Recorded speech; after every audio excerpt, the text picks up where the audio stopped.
Sekarang kita masuk pada intinya. Sekarang hari apa? Jumat. Tahu apa artinya Jumat?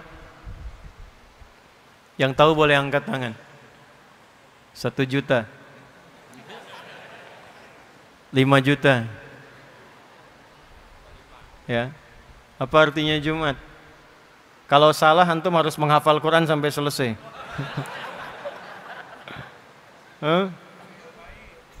Ya, ada yang lain? Berkumpul. Ada yang lain? Kumpul. Umroh. Ada yang lain? Waktu habis, udah. Jumat dulu belum ada. Saya ulangi, Jumat dulu belum ada. Sebelum Nabi Muhammad SAW diutus, nama Jumat itu tidak ada. Orang-orang yang hidup di era Nabi, sebelum Nabi dilahirkan, saat Nabi dilahirkan, tumbuh berkembang, itu menamai hari-hari yang berlangsung dalam kegiatan mereka dengan nama-nama hitungan hari. Contoh, hari pertama mereka beri nama dengan Yaumul Ahad. Al-Ahad, ada alif lamnya. Beda antara ada alif lam dengan tidak ada alif lam. Jadi ada wahid, ada ahad, ada al-ahad, beda. Kalau wahid satu, tapi ada yang kedua. Kalau ingin menjadikan satu saja dengan kata wahid mesti disifati. Misal, Allah misalnya kan, kita ingin sifati dengan sifat yang esa, tapi ingin dilekatkan dengan kata wahid. Wahidnya nggak boleh berdiri sendiri. Mesti diturunkan namanya, lekatkan dengan kata wahid. Maka turun ayat, wa ilahukum ilahu wahid. Tapi kalau kita ingin jadikan satu-satunya, nggak ada yang lain, maka jadikan katanya dengan nama ahad, tanpa alif lam. Maka turun Quran surah 112, Qul huwallahu ahad. Satu-satunya, tidak ada duanya. Tapi kalau kita ingin katakan ini satu yang spesial, tapi nanti ada yang berikutnya, tambahkan alif lam. Maka menjadi al-ahad. Yaumul ahad, hari yang pertama. Kedua, mereka beri nama dengan Yaumul Isnain, hari yang kedua. Diserap ke dalam bahasa Indonesia menjadi hari Senin. Dulu hari pertama pun yang kita kenal itu Ahad. Yaumul Ahad. Setelah kedatangan Portugis tahun 1511, datang Portugis lewat Selat Malaka, maka diperkenalkanlah nama Minggu dari kata Domingo. Nanti lain waktu kita bahas ya, supaya tidak terlampau lama di pembahasan itu. Ahad, Al-Ahad, kemudian Isnin, hari ketiga diberi nama dengan Yaumul Thulatha, dari kata Thalathah. Diserap ke dalam bahasa Indonesia hari Selasa. Keempat, Yaumul Arbi'ah, dari kata Arba'ah. Diserap ke dalam bahasa Indonesia hari Rabu. Kelima, Yaumul Khamis, dari kata khamsah. Diserap ke dalam bahasa Indonesia hari Kamis. Keenam, itu tidak menggunakan bilangan lagi.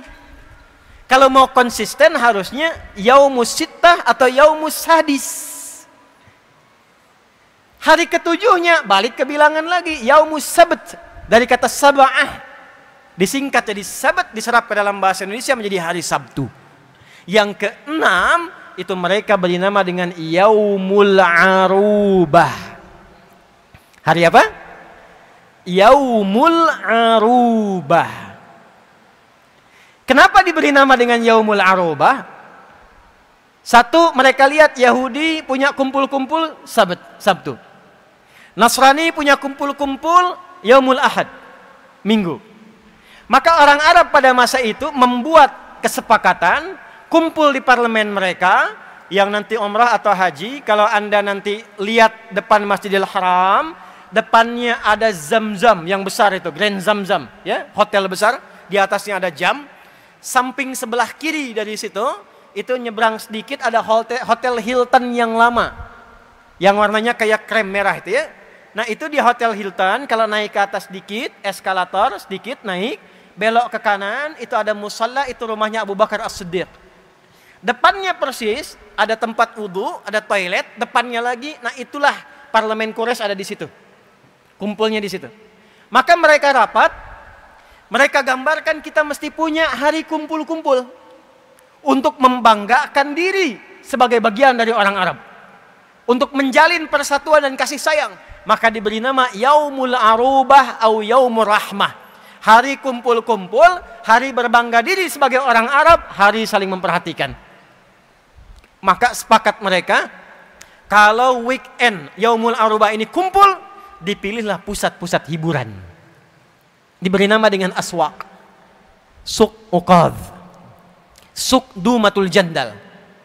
Dan pusat hiburan yang paling elit itu terletak di Jabal Qubais. Ini saya kalau ilustrasikan takutnya nggak terlalu terlihat ya. Saya coba gambarkan, mau nggak saya tuliskan begini tuh ya, supaya tahu petanya ya. Bismillah. Maaf saya berdiri ya. Izin start. Oke. Belakang kelihatan ini? Huh? Nah, iya memang belum saya tulis kan. Nanti kalau saya tulis baru kelihatan ya. Itu ada screen nanti ya, dilihat saja. Saya gambarkan dari sini saja. Ini yang Zamzam, Grand Zamzam maksudnya, hotel besar. Ini atasnya ada jam besar itu ya. Tadi ke sini ada jalan. Ini ada Hotel Hilton di sini. Ini yang depannya ini nanti ada toilet, tempat wudhu. Ini yang kedua di sini ada kipas angin di atasnya. Ini yang parlemen Quraisy yang ini. Samping Grand Zamzam ada hotel lama namanya Sofwa. Samping sininya toilet. Ini ke arah belakang ke Mahbas Al-Jin sini. Termasuk ke arah Jabal Nur, Bukit Cahaya yang ada Gua Hira ya, arahnya dari sini, termasuk Ummul Qura ke sana. Seberang di sini persis Hotel Sofwa, jalan seberangnya ada bukit besar. Yang ada Istana Raja sekarang di atasnya. Ya, nanti kalau sudah umrah atau haji, teman-teman bisa lihat tuh. Langsung lihat nengok ke samping, ada Istana Raja, bukit besar begini nih. Ini yang disebut Jabal Qubais namanya. Ini bukit elit. Di atas bukit ini, siapa yang menduduki ada di atasnya, ini menunjukkan dia penguasa jazirahnya. Nabi Muhammad SAW, ketika beliau mengumumkan peristiwa Isra Mi'raj, itu naik ke atas bukit ini. Untuk memberikan kesan sekarang akan ada perubahan. Semua orang-orang parlemen kalau mau naik, ngasih pengumuman naiknya ke sini. Sekarang kerajaan Saudi Arabia, kenapa bangun istana di sini? Untuk menunjukkan sebuah pesan bahwa wilayah itu dikuasai, dipimpin oleh dinasti ini. Saudi. Paham sampai sini? Nah ini bukit elit. Bukit elit.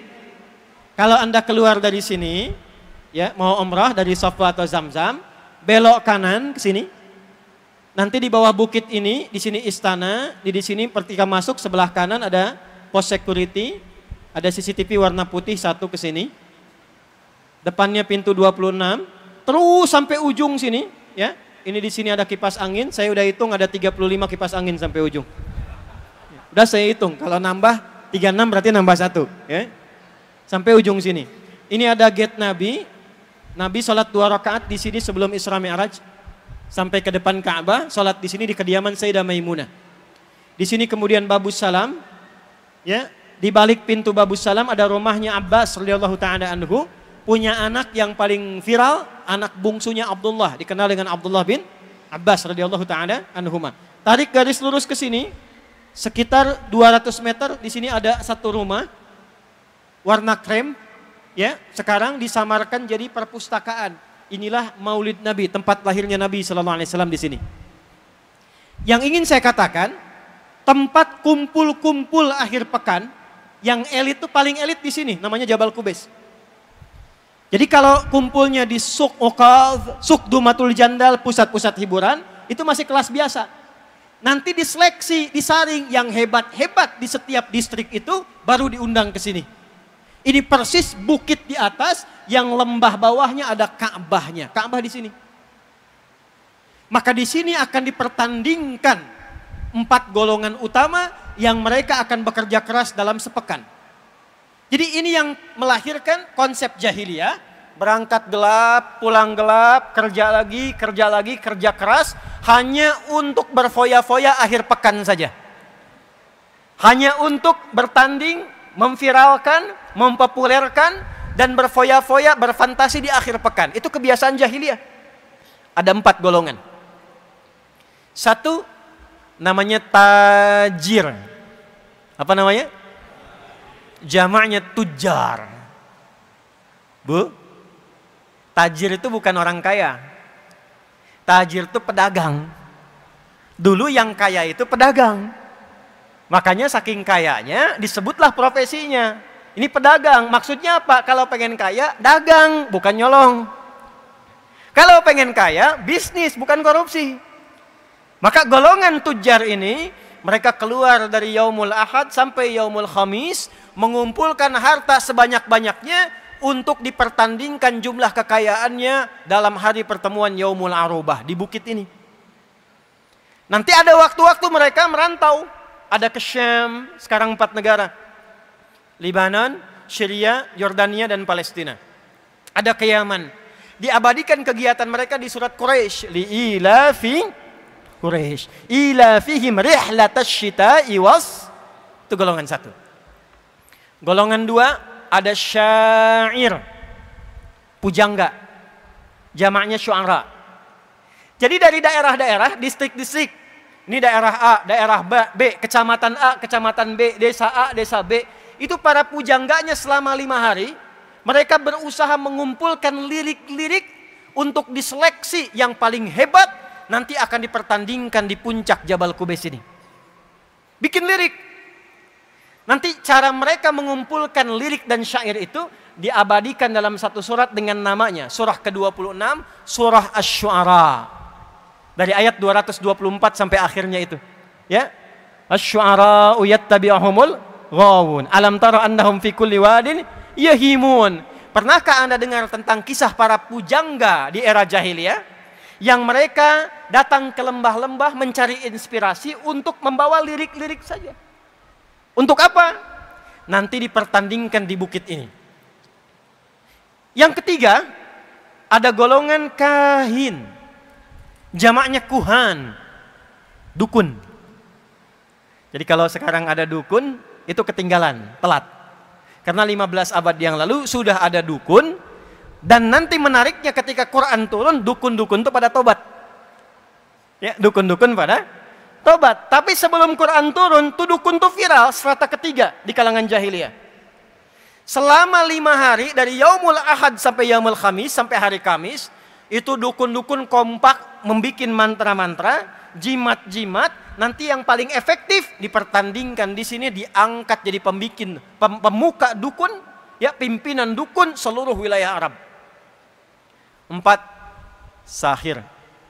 Tukang sihir, tukang santet. Itu tukang santet sudah ada di era Nabi Sallallahu Alaihi Wasallam, dan itu jasanya dipakai baik oleh para pengusaha ataupun para penguasa. Jadi nanti kalau ada pengusaha ingin mengalahkan lawannya tapi tak bisa secara normal, disewa tukang santet, sahir. Termasuk ketika ingin mengalahkan satu tokoh yang sulit dikalahkan secara normal, disewa tukang sihir. Sehingga nanti turun terutama 2 surah terakhir, Al-Falaq dan An-Nas. 4 golongan ini yang paling utama berlomba di era jahiliyah. Kumpul di Jabal Qubais. Yang paling kaya jadi golongan penentu. Ini yang punya kebijakan. Pujangga diseleksi nanti ada 7 yang viral. Kalau 7 ini yang menyeleksi namanya An-Nabirah Az-Zibyani. Nanti kalau dia dapat 7 golongan, 7 orang terhebat, maka puisinya, syairnya akan ditulis dengan tinta emas, ditempel di dinding Ka'bah. Jadi sejarah kain kiswah itu asalnya syair isinya. Nanti ketika datang Islam baru diganti dengan tulisan Al-Quran. Ada 16 jenis rumusnya, dikenal dengan bahar namanya. Ya, tawil. Tawilun lahurunal bukhuri fadailu fa'ulun mafa'ilun fa'ulun mafa'ilu. Kifa nabki min dzikra habibin wa manzili bisaqtili wa bainad dakhuli fahawmali. Rajas, mustaf'ilun, mustaf'ilun, mustaf'ilun, mustaf'ilun, mustaf'ilun, mustaf'ilun. صوت الصفير البلبل هيج قلبي الثمل الماء والزهر مع الزهر لفظ المقل فأنت يا سيد لي وسيدي ومولى فكم تيمني غزيل أقيقلي قطفته من وجنة من فعل هذا الرجل فقال لا فقد غدا مهرولي وولت ولي ويل لي فقلت لا تولولي فبين اللؤلؤ لي قالت له هنا كذا إن هرود ذو المقل كهتا ككيللي طب لي. Coba ulangi. Ada madid, mufa'alatun fa'ilatun, tala'al badru min thaniyatil. Nah itu asalnya dari syair. Rumusnya 16 disebut dengan bahar namanya. Yang paling hebat syairnya, paling bagus qasidahnya, maka akan ditulis dengan tinta emas, ditempel di dinding Ka'bah, lalu disebutkan pemimpinnya Amirus Syu'ara. Amirus Syu'ara, dulu Imra'il Qais namanya. Kegiatannya gitu aja tuh. Kegiatannya begitu. Tiap hari kerja, berangkat gelap, pulang gelap. Weekend, foya-foya. Weekend, libur, cari tempat hiburan. Jadi kalau antum tiap hari kerja, akhir pekan cuman liburan, makan, minum, buang-buang uang, nah itu setengah jahiliyah. Itu setengah jahiliyah. Pamer, kerja, dapat mobil bagus, ya malam-malam cuman buat bisingin orang, panasin balapan sama taksi, bem, dipakai enggak? Nah itu jahiliyah. Itu kegiatan dulu sudah ada. Maka apa yang terjadi? Sesaat sebelum hijrah ke Al-Madinah Al-Munawwarah. Hijrah itu artinya bukan cuman pindah. Kalau pindah, itu artinya intiqal, cuman pindah. Ana antaqil min Bekasi ila Surabaya. Saya pindah dari Bekasi ke Surabaya. Tapi pindah yang membawa perubahan. Sekalipun tempatnya enggak pindah, tapi aktivitasnya berubah. Saya dekat dengan masjid nih. Rumahnya samping masjid. Bahkan toaknya masjid tuh ke rumah saya begini tuh. Jarak ke masjid dengan berapa langkah, tapi belum mau ke masjid. Tiba kemudian, maaf saya mau tanya dulu, kalau ada tetangga masjid, samping masjid, nggak ke masjid, dia muslim, apa hukumnya? Oh, bakar rumahnya. Ini dia ya. Hati-hati. Hukumnya ajak dia ke masjid. Ada orang Islam tetangga masjid belum mau ke masjid, hukumnya ajak dia ke. Dahulukan fikih dakwah, mungkin Anda dijadikan oleh tetangganya supaya mengajak dia, bukan mencela dia. Nanti kalau hari kiamat ditanya bagaimana? Engkau saya tempatkan di samping si fulan yang enggak ke masjid supaya engkau ajak, bukan supaya engkau bikin status mencela dia. Ini di Instagram dinaikin, punya tetangga beriman tapi enggak ke masjid. Bukan itu. Ya. Jadi Ustaz, nih pakai Saleh, saya punya cerita begini. Ada masjid mewah nih. Mirip begini tapi lebih besar ini. Komplek. Kompleknya banyak umat Islamnya. Yang kalau di sensus mungkin 90%. Tapi yang ke masjid 2, 3 kan. Ditanya, "Pak, muslimnya banyak?" Banyak katanya. Berapa persen? Hampir 90%. Kenapa enggak ke masjid? Enggak tahu, Pak. Oh, baik, gini aja.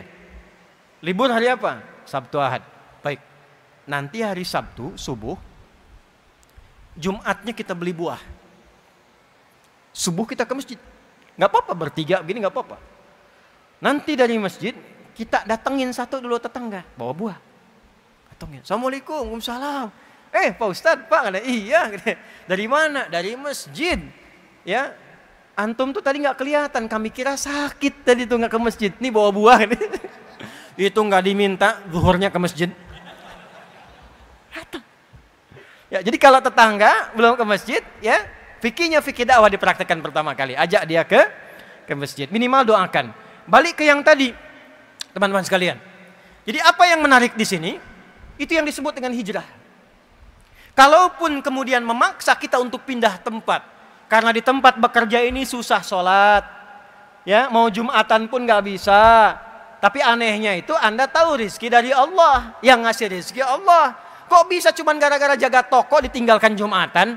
Padahal yang ngasih rizki itu adalah orang yang kita kemudian datang kita sebagai orang ke masjid menyembah Tuhan kita yaitu Allah. Kan Allah yang punya rizki, Allah yang ngasih rizki, Anda tahu yang punya rizki Allah. Tapi Anda tega meninggalkan Allah hanya sekedar jaga toko dan di situ Anda mengharap ya Allah berikan saya rizki. Kan aneh namanya. Lalu Anda berpindah. Saya pengen pindah ke tempat lain yang sholatnya gampang. Saya pengen pindah ke tempat lain yang ngajinya gampang. Perpindahan yang membawa perubahan kita untuk dekat dengan Allah disebut hijrah namanya. Apa namanya? Maka Nabi diperintahkan untuk hijrah dari Mekah ke Yathrib, Al-Madinah, Al-Munawwarah untuk menunjukkan perubahan-perubahan yang menampakkan nilai keimanan yang mesti beda dengan jahiliyah. Maka apa yang pertama kali Allah perintahkan? Sesaat sebelum hijrah itu, untuk menunjukkan perbedaan orang beriman dengan orang yang belum beriman, turunlah Quran surah ke-62 ayat 9 itu. Ya ayyuhalladzina amanu idza nudiya lis-salati min yaumil jumu'ah fas'au ila dzikrillah. Perhatikan baik-baik. Dengan turunnya ayat ini yang disapa orang beriman, Allah menginginkan ada perubahan pada diri orang beriman untuk membedakan dengan imannya dengan orang-orang jahiliyah yang belum beriman. Apa bedanya nih? Saya, Anda, kita sudah beriman. Apa bedanya dengan yang belum beriman? Mesti ada perbedaan. Maka Allah firmankan, Ya ayyuhalladzina amanu, hai semua yang telah menyatakan punya iman. Ya disebutkan 361 kali dalam Al-Quran. Harfun nida, huruf untuk memanggil. Dalam bahasa Arab di ilmu Nahu ada 14 jenis huruf untuk memanggil. Ada a, ada aya, ada ya, ada wa, dan seterusnya. Tapi dalam Al-Quran cuma satu yang digunakan. Ya 361 kali disebutkan. Li nida'il qarib, nida'il mutawassit, nida'il ba'id. Memanggil yang dekat, memanggil yang menengah, memanggil yang jauh. Ayyuha disebutkan 150 kali dalam Al-Quran. Ayyunya munada untuk menguatkan hukum, haknya tanbih untuk mengingatkan pentingnya informasi yang disampaikan. Alladzina disebutkan 1080 kali dalam Al-Quran. Ismun mausulun yadullu alal jam'il jam'iyah. Konjungsi kata sambung menunjuk objek pada semua tanpa kecuali. Perhatikan kalimatnya. Hei semua orang yang telah menyatakan beriman tanpa kecuali. Besar, kecil, tua, muda. Betapapun kau merasa dekat dengan Allah, kuat imanmu, atau menengah imannya, standar, atau lemah imannya sehingga merasa jauh dari Allah. Ya, subuh jam berapa di sini? Hah? 3.40, 3.41, 4.30 terjadi perbedaan pendapat. Ya, karena berasal dari jauh-jauh ya. Baik. Ambil misalnya standar lah 3.44 bisa dengan komat. Allahu Akbar, Allahu Akbar. 3.44. Dipanggil langsung datang. Allahu Akbar, Allahu Akbar. Dipanggil ingat ya Allah sudah azan. Siap-siap wudu, siap salat. Itu imannya iman standar. Kuat tidak, lemah tidak. Iman standar, belum kuat. Anda kerja jam 7, datang jam 7, standar tidak? Standar. Kerja jam 7, datang jam 6, itu hebat namanya. Di atas standar. Dipanggil jam 3.44, datang jam 3.04. Sebelum dipanggil sudah datang, itu iman kuat namanya. Subuhnya 3.44, jam 3 sudah bangun. Dia tidak hadir saat adzan, tapi dia menunggu sampai adzan tiba supaya subuhnya khusyuk, dia warming up dulu dengan tahajud. Itu iman kuat. Jadi kalau dipanggil 3.44, 3.44 datang, itu iman standar. 3.44 dipanggil, 4.43 baru sadar. Itu iman lemah. Iman lemah. Tapi Allah memanggil dengan huruf yang sama, yang penting punya iman. Hei semua yang telah beriman, perhatikan cara menerjemahkannya. Aku tidak peduli apakah imanmu itu dalam keadaan lemah, ataukah imanmu standar, ataukah imanmu kuat. Aku berikan satu amalan yang dengan amalan itu kalau dikerjakan dengan benar, yang lemah menjadi kuat, yang standar semakin menguat, yang kuat semakin dekat dengan Allah Subhanahu wa taala. Sekaligus iman itu akan membuktikan keberadaan dia yang membedakan antara orang beriman dengan orang yang belum beriman. Apa bedanya? Idza nudiya lis-salati min yaumil jumu'ah. Dari sejak itu berubahlah nama Yaumul Arubah menjadi Yaumul Jum'ah. Itu asalnya. Dulu nggak ada, hari Jumat itu nggak ada. Jumat itu turun namanya sesaat sebelum hijrah. Berubah dari Yaumul Arubah jadi Yaumul Jum'ah.